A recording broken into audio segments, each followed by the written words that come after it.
জগন্নাথ স্বামী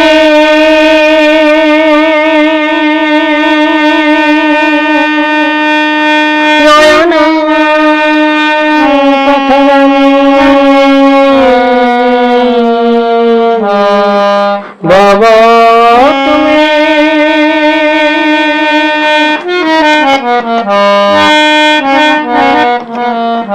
কলা কানু নিয়মণিরে কহিবি মু সাবিত্রী কথা কলা কানু নীলমণিরে কহিবি মু সাবিত্রী কথা কলা কানু নীলমণিরে শুনিলে পবিত্র হেবে সমাজনে শুনিলে পবিত্র হেবে সমাজনে অপমৃত হেব নাহি জানিতা কহিবি মু সাবিত্রী কথা কহিবি মু সাবিত্রী কথা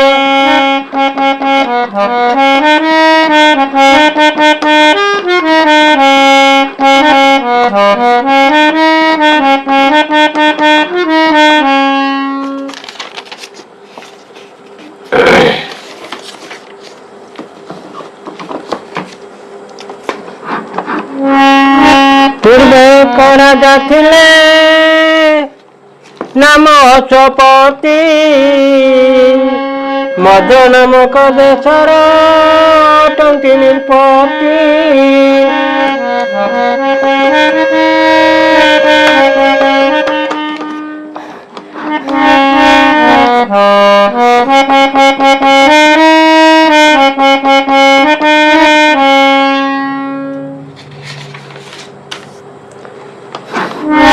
ସେ ରାଜାଙ୍କ ରାଜା ନାମ ତୈମାଳ ବି ସକଳ ଗୁଣରେ ହୋଇଥିଲେ ସେ ସାଧବୀ ତାହାଙ୍କର ପୁତ୍ର କନ୍ୟା ନ ହେବାରୁ ଜାତ ରାଜା ରାଣୀ ହେଉଥାନ୍ତି ଅତ୍ୟନ୍ତ ଦୁଃଖିତ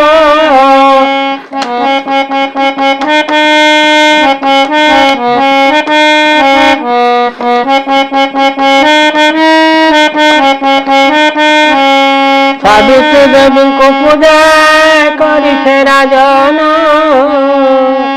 କ୍ରମେ ଚତୁର୍ଦଶ ବର୍ଷ କଲେ ସମାପନ ସନ୍ତୁଷ୍ଟ ହୋଇନ ଦେବୀ ବର ଦେଇ ଗଲେ ମୁସଲମାନ ଝିଅଟିଏ ହୋଇବ ବୋଇଲେ କେତେ ଦିନ ଅନ୍ତେ ଏକ ପୁତ୍ରୀ ଜାତ ହେଲା ରୂପରେ ତାହାକୁ ଉଣା ନଇବେ କମଳା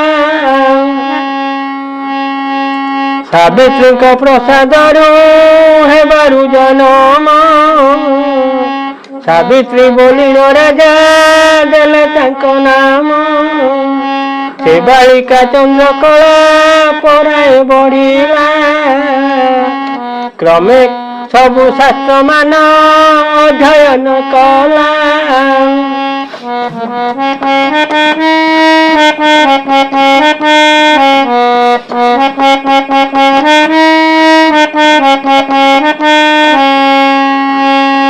ସକଳ ଗୁଣରେ ପୂର୍ଣ୍ଣ ହେଲା ଦିନୁ ଦିନ କରୁଥାଏ ସବୁବେଳେ ଧର୍ମ କାର୍ଯ୍ୟମାନ ଦୟା କ୍ଷମା ତାଠାରେ କରିଥାନ୍ତି ଘର ଆନନ୍ଦ ହୁଅନ୍ତି ତାକୁ ଦେଖି ନରବର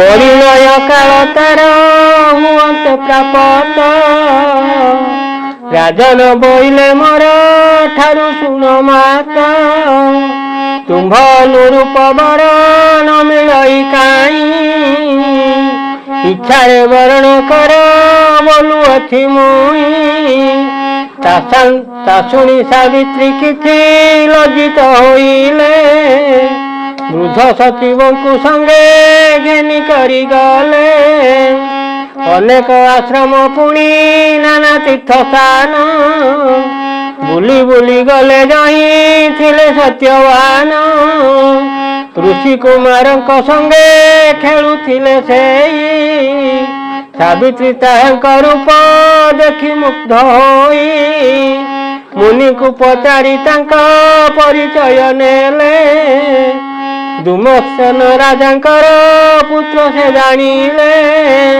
ମନେ ମନେ କଲେ ତାଙ୍କୁ ସେଠାରେ ବରଣ ବାହୁଡ଼ି ପିତା ମାତାଙ୍କ ମିଳିଲେ ବାହନ ସତ୍ୟବାନଙ୍କୁ ବରିଲି ବୋଲି ନ ବୋଇଲେ ସେଠାରେ ନାରଦ ମୁନି ଆସି ବସିଥିଲେ ସାବିତ୍ରୀଙ୍କ କଥା ଶୁଣି ରାଜାଙ୍କୁ ଅନାଇ ବୋଇଲେ ମୋ ଠାରୁ ଶୁଣ ହେ ନର ସାଇ ଯାହାଙ୍କୁ ତୁମ୍ଭର ସୁତା ବରଣ କରିଛି ତାହାଙ୍କ ବିଷୟ ମତେ ସବୁ ଜଣାଅଛି କହୁଅଛି ଶୁଣ ଏବେ ସେ କଥା ବିସ୍ତାରି ସୂର୍ଯ୍ୟବଂଶ ଜନ୍ମିଲେ ଶାଲ ଦଣ୍ଡଧାରୀ ଦୁମତ୍ସନ ନାମେ ହେଲେ ତାଙ୍କର ସୁତ ନଥିଲା କେ ତାଙ୍କ ପରି ରୂପ ଗୁଣବନ୍ତ ଦୈବ ବଶରେ ଅନ୍ଧ ହେଲେ ସେ ରାଜନ ତାହା ଦେଖି ଶତ୍ରୁ କଲେ ରାଜ୍ୟ ଆକ୍ରମଣ ଗଉଡ଼ି ଦିଅନ୍ତେ ନିଜ ପୁତ୍ର ଭାଜା ଘେନି ବନକୁ ପଳାଇ ଗଲେ ହୋଇ କରି ତୁନି ମୁନିବ୍ରତ ପାଳି ଦୁଃଖେ କାଟୁଛନ୍ତି ଦିନ ଅନ୍ୟଥା କରିବ କେବା ଦୈବ ବିଧାନ ତାହା ଶୁଣି ଅଶ୍ୱପତି ବୋଇଲେ ବମୁନି ସନ୍ତୁଷ୍ଟ ହୋଇଲି ମୁଇଁ ତୁମ କଥା ଶୁଣି ଦୈବ ବଳେ ବଳବନ୍ତ ଦୁର୍ବଳ ହୁଅଇ ଦୁର୍ବଳରୁ ବଳବନ୍ତ ଦୈବ କରଇ ରାଜଧନ ବିଷୟରେ ନାହିଁ ମୋ ବିଚାର ସତ୍ୟବାନ ଅଟଇକି ଉପଯୁକ୍ତ ବର ଏହି କଥା ଜଣାଥିଲେ କମୁନି ମୋତେ ସମର୍ପି ଦୁଇ ତାଙ୍କୁ ତାଙ୍କର ନାରଦ ବୋଇଲେ ଆହେ ଶୁଣ ନରପତି ସତ୍ୟବାନ ସବୁ ଗୁଣେ ନିପୁଣ ଅଟନ୍ତି କିନ୍ତୁ କଥାଟିଏ ତହିଁ ଅଛଇ ବିଷମ ଆଜୁ ଯେଉଁ ଦିନ ହେବ ବରଷ ସମ୍ପୂର୍ଣ୍ଣ ମୃତ୍ୟୁ ହେବ ସେ ଦିବସେ ସତ୍ୟବାନଙ୍କର ଶୁଣିଲ ତାହାକୁ ଛାଡ଼ି ଖୋଜିଅ ଅନ୍ୟ ବର ତାହା ଶୁଣି ଅଶ୍ୱପତି ବୋଇଲେ ମନ୍ତ ଅଛି ଦେବେ ତାଙ୍କୁ କନ୍ୟା କେବେ ନ ଦେବି ତ କୁଳିନ ପଣ୍ଡିତ ପୁଣି ଆୟୁଷ୍ମାନ ସେଇ ଯେପରି ଲୋକଙ୍କୁ ଦେଖି ବିଭା ଦେବି ମୁଇଁ ନ ମିଳିଲେ ହେଲେ ସିନା ହେବେ ସ୍ୱୟଂବର ଜାଣି ଜାଣି କରିବି କେ ଅପାୟୁଷବର କଲେ ତହିଁ ଭବିଷ୍ୟତ କଥା ନ ବିଚାରି ବିଧବା କଷ୍ଟରେ ଦୁଃଖୀ ହୋଇବ କୁମାରୀ ଏହିପରି ନାରଦଙ୍କ ସଙ୍ଗେ ଅଶ୍ୱପତି କଥାବାର୍ତ୍ତା ହୋଇବାର ଶୁଣିନ ସାବିତ୍ରୀ କର ଯୋଡ଼ି ପିତାଙ୍କର ଆଗେ ଉଭା ହେଲେ ଭୂତାତ ମୋହର ସତ୍ୟ ଶୁଣନ୍ତୁ ବୋଇଲେ ସ୍ୱଇଚ୍ଛାରେ ଯାହାଙ୍କୁ ମୁଁ କରିଛି ବରଣ ତାଙ୍କ ବିନା ଅନ୍ୟଠାରେ ନାହିଁ ମୋର ମନ ପାଇ ଭାଗ କନ୍ୟାଦାନ ପ୍ରତିଜ୍ଞା ବଚନ ଥରେ ମାତ୍ର କରାଯାଏ ଏ ତିନି ବିଧାନ ଅନ୍ୟଥା ଯେ करे सही नरके पड़ई यही कथा धर्मशास्त्रे अच्छी लेखा होई सत्यवान बिना मुई अन्य जन हस्त न धरिबी आमर अटई नियत विधवा हेबाकु जेबे जोग थिबो मोते ताहा कि न हेबो हेले अन्य वर पाते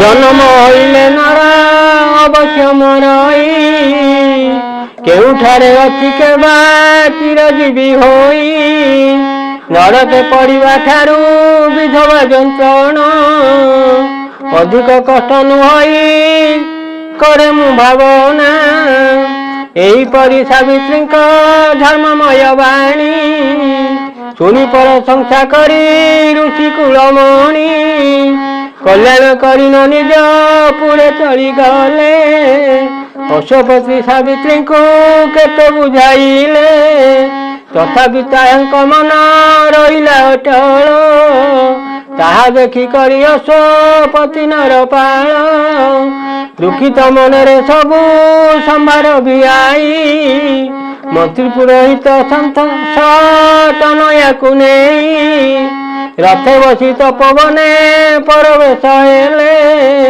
ଦୁମସନ ରାଜାଙ୍କର ପାଶରେ ମିଳିଲେ ତାହାଙ୍କୁ ବୁଝାଇ ସବୁ ସଙ୍ଗତି କହିଲେ ସାବିତ୍ରୀଙ୍କୁ ସତ୍ୟବାନ ସଙ୍ଗେ ବିଭା ଦେଲେ ପୁରୋହିତ ମନ୍ତ୍ରୀ ଘେନି ଫେରିଲେ ଘରକୁ ପତି ପାଶେ ସମର୍ପଣ କରି ଦୁଇ ତାଙ୍କୁ ବୋହୂଙ୍କୁ ପାଇଲେ ଦୁଃଖେ ସେ ଅନ୍ଧ ଦମ୍ପତି ବୋଇଲେ ଆମକୁ ବି ହେଲା ତ ବିପତ୍ତି ସୁଖ ଅନ୍ତେ ଦୁଃଖ ଦେଇ ରାଜଚ୍ୟୁତ କଲା ମୁନିବୃତ୍ତି ଦେଇ ପୁଣି ବନରେ ଖାଇଲା ସୁକୁମାରୀ ନବବାଳା ସାବିତ୍ରୀ ସୁନ୍ଦରୀ କି ରୂପେ ବଞ୍ଚିବେ ବୃକ୍ଷ ମୂଳେ ରହି କରି ହେମନ୍ତ ବ୍ୟାକୁଳ ହନ୍ତି ପତି ପତ୍ନୀ ଦୁହେଁ ସାବିତ୍ରୀ ଦେବୀ ସେଠାରେ ଥାଇ ସେ ସମୟେ ଯେଉଁ ବସ୍ତ୍ର ଅଳଙ୍କାର ପୂର୍ବୁ ଭରିଥିଲେ ତାହା ସବୁ ଥୋଇ ଦେଇ ବକଳ ପିନ୍ଧିଲେ ତପସ୍ୱିନୀ ବେଶ ଧରି ଶାଶୁ ଶ୍ୱଶୁରଙ୍କୁ ସେବୁଥାନ୍ତି ପୁଣି ସେବା କରନ୍ତି ପତିଙ୍କୁ ପ୍ରଶଂସା କରନ୍ତି ତା ଦେଖି ମୁନିମାନେ ନାରଦଙ୍କ କଥା ଥାଏ ସାବିତ୍ରୀଙ୍କ ମନେ ଏହିପରି କେତେ କାଳ ଅତୀତ ହୋଇଲା ବର୍ଷେ ପୁରିବାକୁ ଆଉ 4 ଦିନ ଥିଲା ସେ ଚତୁରୀ ବୁଦ୍ଧିମତୀ ଅଶ୍ୱପତି ସୁତା ପତିଙ୍କ ଅନିଷ୍ଟ ଭାବି କଲେ ଘୋର ଚିନ୍ତା ଶାଶୁ ଶ୍ୱଶୁରଙ୍କୁ କହି ପତି ଅନୁମତେ 3 ଦିନ ଉପବାସ କଲେ ଅହରାତ୍ରେ ଚତୁର୍ଥ ଦିନ ସକାଳୁ ଉଠି ସତ୍ୟବାନ ସ୍ନାନ ସନ୍ଧ୍ୟା କରି ପୁଣି ସାରିଲେ ଭୋଜନ କୁଠାର ଚାଙ୍ଗୁଡ଼ି ଧରି ବନେ ଯିବା ପାଇଁ ପିତାମାତାଙ୍କ ଆଗରେ ଜଣାଇଲେ ଯାଇ ବୋଇଲେ ମୁଁ ଯାଉଅଛି ଫଳ କାଷ୍ଟ ଆଣି ତା ଶୁଣି ସାବିତ୍ରୀ ତହୁଁ ଉଠି ସେଇ କ୍ଷଣି ନିତ୍ୟକର୍ମ ସାରିଦେବ ଋଷିଙ୍କୁ ନମିଲେ ଶାଶୁ ଶ୍ୱଶୁରଙ୍କ ପାଶେ ପରବେଶ ହେଲେ ଚରଣ ବନ୍ଦନ କରି ନମସ୍କାର କଲେ ମଧୁର ବଚନ ତାଙ୍କୁ ଏମନ୍ତ କହିଲେ ବନଶୋଭା ଦେଖିବାକୁ ଇଚ୍ଛା ହୁଏ ମୋର ଅନୁମତି ଦିଅ ଯିବି ସ୍ୱାମୀଙ୍କ ସଙ୍ଗର ସେ ଦୁହେଁ ବୋଇଲେ ମାତା ନ କରି ଭୋଜନ କି ରୂପେ ବନକୁ ଯିବୁ କରୁଅଛୁ ମନ 3 ଦିନ ହେଲା କରିଥିଲୁ ଉପବାସ ବନସ୍ତରେ ବୁଲି ବୁଲି ପାଇବୁ କ୍ଲେଶ ସାବିତ୍ରୀ ବୋଇଲେ ସୂର୍ଯ୍ୟ ଅସ୍ତ ହେଲେ ସିନା ଶାସ୍ତ୍ରବିଧି ଅନୁସାରେ ହୋଇବ ପାରଣ ବୁଞ୍ଜିବି ମୁଁ ପଛେ ବୁଞ୍ଜି ଛାଡ଼ିଲେ ମୋ ପତି ତାହା ଶୁଣିବେନି ଜନ ହେଲେ ଅଷ୍ଟମତି ସାବିତ୍ରୀଙ୍କୁ ସତ୍ୟବାନ ସଙ୍ଗତରେ ଘେନି ବନେ ଯାଇ ପରବେଶ ହେଲେ ସେଇ କ୍ଷଣି ନାନା ଫଳ ଚାଙ୍ଗୁଡିଟି ପୂର୍ଣ୍ଣ କଲା ପରେ କାଠ ଆଣୁଥିଲେ ଚଢି ବୃକ୍ଷର ଉପରେ ସେ ସମୟ ତାହାଙ୍କର ମୁଣ୍ଡ ବଥା ଥିଲା କ୍ରମେ କ୍ରମେ ସବୁଆଡେ ଅନ୍ଧାର ଦିଶିଲା। ବୃକ୍ଷରୁ ଓହ୍ଲାଇ ଆସି ସାବିତ୍ରୀକୁ ଚାହିଁ ବୋଇଲେ ଗୋ ପ୍ରିୟ ମତେ ଆୟସ ଲାଗଇ। ମୁହୂର୍ତ୍ତେ ବିଶ୍ରାମ ଏତେ କରିବି କିପରି। ତା ଶୁଣି ସାବିତ୍ରୀ ତାଙ୍କୁ ଅତି ଯତ୍ନ କରି ପଲ୍ଲବ ସଜା ଉପରେ ଶୁଆଇ ନ ଦେଲେ। ନାରଦ କହିବା କଥା ମନ ବିଚାରିଲେ। ଈଶ୍ୱରଙ୍କୁ ହୃଦ ମଧ୍ୟରେ କଲେ ସ୍ମରଣ। ବୋଇଲେ ଉଦ୍ଧରଣ ବଳେ ପ୍ରଭୁ ନାରାୟଣ। ସେହି କାଳେ ଉପସ୍ଥିତ ହେଲେ ଯମରାଜ। ମଧ୍ୟାହ୍ନ ଆଦିତ୍ୟ ପରି ଦିଶେ ତାଙ୍କ ତେଜ। କୃଷ୍ଣକାୟ ରକ୍ତ ନେତ୍ର ଭୀଷଣ ମୂରତି। ହସ୍ତରେ ସେ କାଳ ଧନ ପାଶେ ଧରିଛନ୍ତି। ସତ୍ୟବାନଙ୍କ ନିକଟେ ଉପସ୍ଥିତ ହେଲେ। ତାଙ୍କ ହୃଦୟରୁ ଏକ ପୁରୁଷ କାଢିଲେ। ଅଙ୍ଗୁଠି ପ୍ରମାଣ ଅଟେ ତାର ଆକୃତି। ପାଶରେ ବାନ୍ଧନ କଲେ ଦକ୍ଷିଣକୁ ଗତି। ସାବିତ୍ରୀ ତା ଦେଖି ଯମ ପଛେ ଗୋଡାଇଲେ। ଭୟରେ ଅସ୍ଥିର ହୋଇ ତାଟକା ହୋଇଲେ। ଏହିପରି କେତେ ଦୂର କରନ୍ତେ ଗମନ। ଲେଉଟି ଅନାଇ ତାଙ୍କୁ କହିଲେ ସମନ। ଲେଉଟି ଅନାଇ ତାଙ୍କୁ କହିଲେ ସମନ। କାହିଁକି ପାଇଁ କଷ୍ଟ ପାଇଁ ଆସୁଛ ସାବିତ୍ରୀ। ସ୍ୱାମୀଙ୍କର ସୂର୍ଯ୍ୟ କାର୍ଯ୍ୟ ଦିଅ ବେମତି। ସାବିତ୍ରୀ ବୋଇଲେ ଆଏ ପ୍ରଭୁ ଧର୍ମରାଜ। ଆପଣ ତମ ପତିଙ୍କୁ ନେଉଛନ୍ତି ଆଜ। ଯେଉଁଠାକୁ ନେଲେ ମୁଇଁ ଯିବି ସେଇଠାକୁ।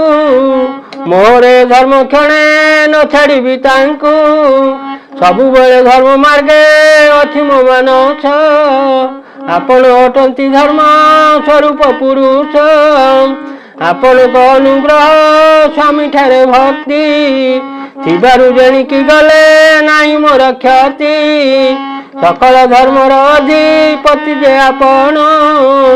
ଏସକାଶୁ ବହିଛନ୍ତି ଧର୍ମରାଜ ନାମ। ସର୍ବ ଅନ୍ତର୍ଯାମୀ ପ୍ରଭୁ ଅଟ ଯେ ଆପଣ। ଏଣୁ ତବ ପାଦେ ମୁଇଁ ପଶିଲି ଶରଣ। ସାବିତ୍ରୀଙ୍କ ଧର୍ମମୟ ସୁମଧୁର ବାକ୍ୟ ଶୁଣିକରି ଧର୍ମରାଜ ବୋଇଲେ ଅବାକ। ବୋଇଲେ ଯଥାର୍ଥ କଥା କହିଲ ସାବିତ୍ରୀ। ତୁମ୍ଭର ଚରିତ ଦେଖି ହେଲି ଉଷ୍ଟମତି। ସତ୍ୟବାନର ଜୀବନ ଛାଡ଼ି ଆଉ ଯା। ମାଗିବ ଏକ୍ଷଣି ମୁଇଁ ଦେଇଯିବି ତା। ସାବିତ୍ରୀ ବୋଇଲେ ଯେବେ ସନ୍ତୁଷ୍ଟ ହୋଇଲ। ଅନୁଗ୍ରହ କରିବର ଦେବି ବୋଲି ବୋଲ। ତେବେ ଚକ୍ଷୁହୀନ ହୋଇ ମୋ ଶାଶୁ ଶ୍ୱଶୁର। ବନେ ପଡ଼ିଛନ୍ତି ତାଙ୍କୁ ଚକ୍ଷୁ ଦାନ କର।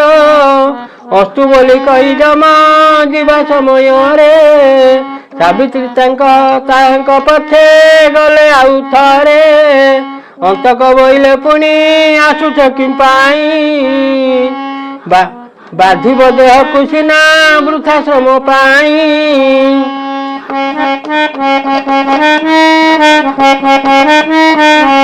ସାବିତ୍ରୀ ବୋଇଲେ ତୁମ୍ଭ ପାଶରେ ମୋ ପତି।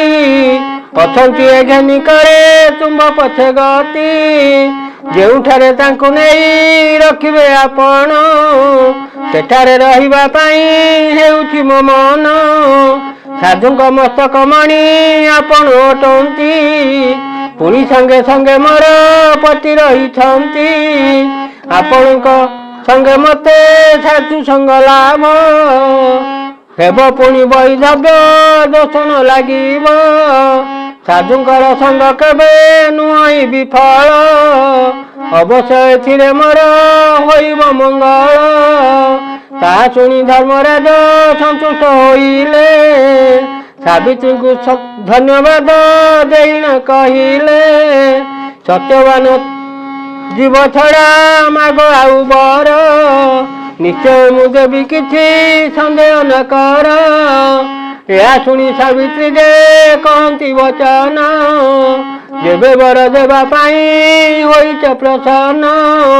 ରାଜଭ୍ରଷ୍ଟ ହୋଇଛନ୍ତି ଶ୍ୱଶୁର ମୋହର, ପାଞ୍ଚୁ ସେ ନିଜ ରାଜ୍ୟ ଦିଅ ଏହି ବର। ସମନ ବୋଇଲା ଦେଲି ଏବେ ଯାଅ, ଆଉ ମୋ ସଙ୍ଗରେ ଆସି ଆୟସନ ପାଅ। ସାବିତ୍ରୀ ବୋଲନ୍ତି ପୁଣି ଆଏ ଜନ୍ତୁନାଥ, ପର ଉପକାର ଅଟେ ସାଧୁଙ୍କର ବ୍ରତ। ଆବର ପ୍ରାଣୀଙ୍କ ଠାରେ ଦୟା କରିବାର, ବିପନ୍ନକୁ ବିପଦରୁ କରିବା ଉଦ୍ଧାର। ଏହି କାର୍ଯ୍ୟମାନ ଅଟେ ମହତ୍ଵ ଲକ୍ଷଣ, ତାହା ଶୁଣି ତୃପ୍ତ ହେଲେ ପୁଣି ଜନ୍ତୁରାଣ। ବୋଇଲେ ସାବିତ୍ରୀ ମୁହିଁ ତୁମ ବଚନରେ, ପ୍ରୀତ ହୋଇଅଛି ବର ମାଗ ଆଉ ଥରେ। ପତିଙ୍କ ଜୀବନ ବିନା ଇଚ୍ଛା ଅଛି ଯାହା, ମାଗ ମାଗ ସନ୍ତୋଷରେ ଦେଇଯିବି ତାହା। ଏହା ଶୁଣି ବୁଦ୍ଧିମତୀ ଅଶ୍ୱପତି ସୁତା, ବୋଇଲେ ପୁତ୍ରହୀନ ଅଟନ୍ତି ମୋ ପିତା। ତାଙ୍କର ଶତକୋଟି ପୁତ୍ର ଜାତ ହେବେ, ଏହି ବର ଦିଅ ତୁମ୍ଭେ ଦୟା ହୁଏ ଯେବେ। ହସି କରି ଯମରାଜା ବୋଇଲେ ତା ହେଉ, ଫେରି ଯାଅ ମୋ ସଙ୍ଗରେ ନଗଡ଼ାଇ ଆଉ। କହନ୍ତି ସାବିତ୍ରୀ ପୁଣି ଯୋଡ଼ିବେନି କର, ଜଗତ ପାଳନ କର୍ତ୍ତା ଯେଉଁ ଦିନ କର। ତାଙ୍କର ପ୍ରିୟ ସୁତ ଅଟରେ ଆପଣ, ଏଣୁ ବହିଅଛ ଲୋକେ ବୈବସୁତ ନାମ। ଧର୍ମପ୍ରଜା ପାଳିବାରୁ ଧର୍ମରାଜା ନାମେ, ଖ୍ୟାତ ହୋଇଅଛି ମଧ୍ୟ ଏ ତିନି ଭୁବନେ। ଆହେ ଦେବ ସାଧୁ ଜଙ୍କର ଅଟେ ଏହି ରୀତି, ଆପଣ ପରକୁ ସେଇ ସମାନ ଦେଖନ୍ତି। ଦୟା କ୍ଷମା ଗୁଣେ ପୂର୍ଣ୍ଣ ତାହାଙ୍କର ହୃଦୟ, ଅସହାୟ ଲୋକଙ୍କର ସେଇଠି ଆଶ୍ରୟ। ଏହା ଶୁଣି ଦଣ୍ଡଧର ଆଶ୍ଚର୍ଯ୍ୟ ହୋଇଲେ, ସାବିତ୍ରୀଙ୍କୁ ଚାହିଁ ପୁଣି ବଚନ କହିଲେ। ତୁମଠାରୁ ତଥ୍ୟବାଣୀ ଶୁଣି କରି ମୁହିଁ, ସନ୍ତୋଷ ବିସ୍ମୟ ଜଳେ ମଗ୍ନ ଅଛି ହୋଇ। ପତି ପ୍ରାଣ ଛାଡ଼ି ଏବେ ମାଗି ଘେନ ବର, ନିଶ୍ଚୟଟି ବାଞ୍ଛା ପୂର୍ଣ୍ଣ କରିବି ତୁମ୍ଭର। ତାଙ୍କ ପ୍ରତିଜ୍ଞା ଶୁଣି ବୋଇଲେ ସାବିତ୍ରୀ, ମୋ ଗର୍ଭରୁ ହେବ ସତ ପୁତ୍ର ଉତ୍ତପତି। ପତିବ୍ରତା ଧର୍ମ ମାତ୍ର ନ ହେବ ଖଣ୍ଡିତ, ଏବର ପ୍ରଦାନ କର ଆହେ ବୈବସୁତ। ଅନ୍ତକ ବୋଇଲେ ତାହା ଅବଶ୍ୟ ହୋଇବ, ଆମ୍ଭର ବଚନ କେବେ ଅନ୍ୟଥା ନ ହେବ। ମୋ ପଛରେ ଧାଇଁ ଧାଇଁ ହେଲଣି ନିଶତ, ଘରକୁ ବାହୁଡ଼ି ଯାଅ ହୋଇ ଆନନ୍ଦିତ। ସାବିତ୍ରୀ ବୋଇଲେ ପ୍ରଭୁ ଧର୍ମମୟ ଦେବ, ଆପଣଙ୍କ ପ୍ରସାଦରେ ପାଇଲି ମୁଁ ସର୍ବ। ଆପଣ ଅଟନ୍ତି ମୋର ପିତା ମାତା ଗୁରୁ, ବାହାର ନୁହଁଇ ମୁହିଁ ତୁମ ବଚନରୁ। ପତିଙ୍କ ଜୀବନ ଆଶା କଲି ଏବେ ଦୂର, ମାତ୍ର କଥାଟିଏ ମତେ କହ ଦଣ୍ଡଧର। ବଜ୍ର ପରି ଦୃଢ଼ ଅଟେ ଆପଣଙ୍କ ବାକ୍ୟ, ଭିନ୍ନ କରିବାକୁ ତାହା ନୁହଁଇ କେ ଶକ୍ୟ। ପତିବ୍ରତା ଧର୍ମ ଥାଇ ସତପୁତ୍ର ମୋର, ହେବାକୁ ଆପଣ ନିଜେ ଦେଇଛନ୍ତି ବର। ଏବେ ତ ପତିଙ୍କୁ ସଙ୍ଗେ ନେଇ ଯାଉଛନ୍ତି, ଆପଣଙ୍କ ସତ୍ୟ ରକ୍ଷା ହୋଇବ କେମିତି। ଏହି କଥା ଶୁଣି ଯମ ସ୍ତମ୍ଭୀଭୂତ ହେଲେ, ମୁହୂର୍ତ୍ତ ପର୍ଯ୍ୟନ୍ତ କିଛି କହି ନ ପାରିଲେ। ସେ ଅନ୍ତରେ ଆପଣାର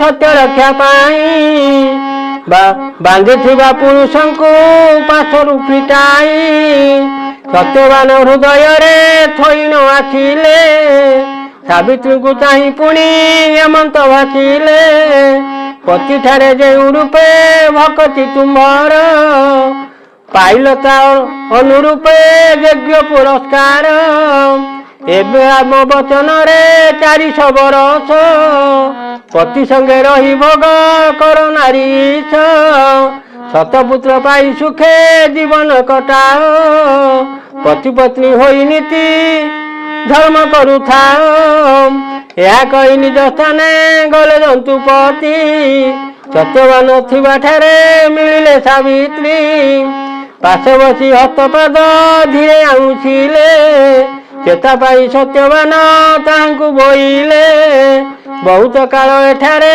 ହେଲି ମୁଁ ନିଦ୍ରିତ ଆଗ ପ୍ରିୟ ମତେ କିମ୍ପା ନକଲ ସଚେତ ପୁରୁଷକ ଆସି ଟାଣୁ ଥିଲା ମୋ ଦେହକୁ କେଣିକି ସେ ଗଲା ଏବେ ନ ଦେଖଇ ତାକୁ ସାବିତ୍ରୀ ବୋଇଲେ ତାହା ପଛେ ମୁଁ କହିବି ଚାଲ ଯିବା ପିତା ମାତା ବସିଥିବେ ଭାବି ତାହା ଶୁଣି ସତ୍ୟବାନ ସତ୍ୟରେ ଉଠିଲେ ରାତ୍ର ଆସି 4 ଘଡ଼ି ହେଲାଣି ଦେଖିଲେ ବୃଦ୍ଧ ପିତା ମାତାଙ୍କର ଅବସ୍ଥା ସୁମରି ବ୍ୟାକୁଳେ ଉଦ୍ବେଗ ହେଲେ ଯିବା ଇଚ୍ଛା କରି କାଷ୍ଟବାର ପୁଳି ଫୁଲ ଚାଙ୍ଗୁଡ଼ି ଧଇଲେ କୁଠାର ଖଣ୍ଡକ ଭାଜା ହସ୍ତେ ଧରାଇଲେ ତର ତର ହୋଇ ଦୁହେଁ ବସ ଅଭିମୁଖେ ଆସିଲେ ବୃଦ୍ଧାଙ୍କୁ ସୁମରିଣ ଦୁଃଖେ ଯେତେବେଳେ ଦୁମସେନ ପତ୍ନୀ ସହିତରେ ପୁଅ ବୋହୂଙ୍କ ବିଷୟ ଭାବିଲେ କାତରେ ବସିଥିଲେ ତାଙ୍କର ଚକ୍ଷୁକୁ ଦିଶିଲା ଯମକ ଆଦେଶ ଅନ୍ଧପଣ କେଣେ ଗଲା ସେ ସକାଶୁ 2 ପ୍ରାଣୀ ବିସ୍ମିତ ହୋଇଲେ ବୁଲି ବୁଲି ମୁନିଙ୍କର ଆଶ୍ରମ ଖୋଜିଲେ ନ ଦେଖି ବିକଳ ହୋଇ କରନ୍ତେ ରୋଦନ ଦୁଃଖିତ ହୋଇଲେ ତାଙ୍କୁ ଦେଖି ଋଷିଗଣ ବୋଇଲେ ମହାରାଜା ନଉ ଅଧୀର କୁଶଳେ ଆସିବେ ପୁତ୍ର ବଧୁଏ ତୁମ୍ଭର ସେଇ କାଳେ ସାବିତ୍ରୀଙ୍କୁ ଘେନି ସତ୍ୟବାନ ପିତାମାତାଙ୍କ ପାଶରେ ମିଳିଲେ ବହନ ତାଙ୍କୁ ଦେଖିବେ ନିଜନେ ଆନନ୍ଦିତ ହେଲେ ମୁନି ଋଷି ମାନେ ଆସି ବେଡ଼ିନ ବସିଲେ ସତ୍ୟବାନଙ୍କୁ ଅନାଇ ବୋଇଲେ ହେ ବୀର କାହିଁକି ବନସ୍ତେ ଏତେ ହୋଇଲା ଉଛୁର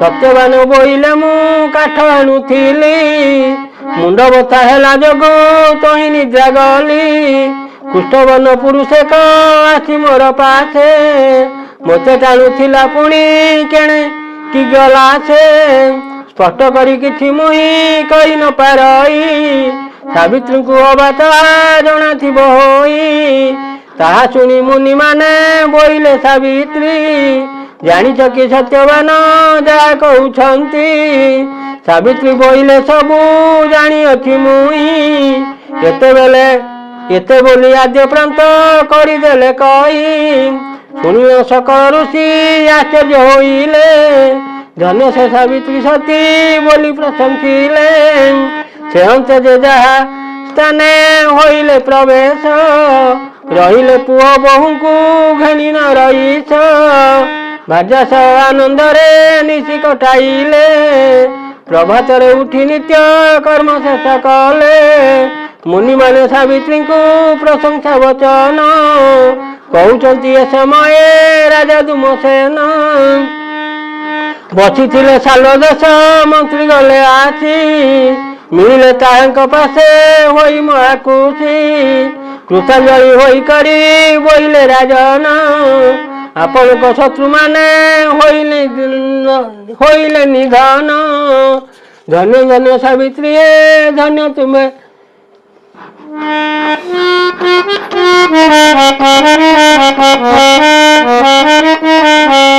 ଏବେ ନିଜ ପୁରେ ଆସି ରାଜତ୍ୱ କରନ୍ତୁ, ଆମ୍ଭକୁ ପାଳନ କରି ନିଶ୍ଚିନ୍ତ ରୁହନ୍ତୁ।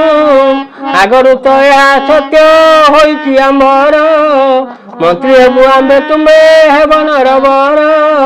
ନେତ୍ରହୀନ ହେଲେ ମଧ୍ୟ ତୁମକୁ ରାଜନ, କରିବା ପାଇଁଟି ହେଉଅଛି ଆମ୍ଭ ମନ। ତାହା ଶୁଣି ଦୁମସେନ ମହାତୋଷ ହେଲେ, ମୁନି ଋଷିଙ୍କ ପାଶରୁ ମେଲାଣି ହୋଇଲେ। ନିଜ ରାଜ୍ୟ ଗଲେ ଭାର୍ଯ୍ୟା ପୁଅ ବୋହୁ ଘେନି, ସ୍ୱର୍ଗ ପୁରୀ ପରି ତହିଁ କଲେ ରାଜଧାନୀ। ରାଜା ହୋଇ କୁମାରଙ୍କୁ କଲେ ଯୁବରାଜ, ଧର୍ମରେ ପାଳନ କଲେ ଆପଣାର ରାଜ।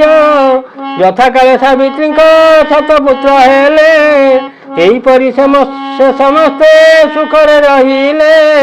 କେତେ ଦିନ ଗଲା ପରେ ଅଶ୍ୱପତିଙ୍କର, କନ୍ଦର୍ପ ସମାନ ହେଲେ ଶତକ କୁମାର। ସାବିତ୍ରୀ ଶୁଣିପାରି ହୋଇଲେ ହରସ, ତାଙ୍କ ଯୋଗେ ସୁଖୀ ହେଲେ ପତି ପିତୃବଂଶ। ଶୁଣ ଆଗ ବହି ଦେହି ଏ ରୂପେ ସାବିତ୍ରୀ, ଦୁଇ କୂଳ ଧରିଲେ ସେବା କରି ପତି। ବିଚାର କର ଗୋ ତାଙ୍କ ପତିବ୍ରତାପଣ, ତାକି ରୂପେ ପତି ହୁଡ଼ି ଯାଉଅଛୁ ବନ। ସାବିତ୍ରୀ ସମାନ କର୍ମ କଲେ ଆଚରଣ, ପତିବ୍ରତା ମଧ୍ୟ ଶ୍ରେଷ୍ଠ ହୋଇବଟି ଜାଣ। ଆଉ ଏକ ସତୀ ଥିଲେ ଦମୟନ୍ତୀ ନାମେ, ଅତୁଲ୍ୟ ଅଟଇ ତାଙ୍କ ଚରିତ ଭୁବନେ। ଜାନକୀ ବୋଇଲେ ମାତ ଶୁଣିବାକୁ ମନ, ହେଉଅଛି ତାହା ମତେ କହନ୍ତୁ ବଚନ। ତାହା ଶୁଣି କୌଶଲ୍ୟା କହି ଆରମ୍ଭିଲେ। ମୋର ପ୍ରିୟ ଶ୍ରୋତା ବନ୍ଧୁ, ଆପଣଙ୍କୁ ନମସ୍କାର କରି ବିଦାୟ ନେଉଛି। ଜୟ ଜଗନ୍ନାଥ।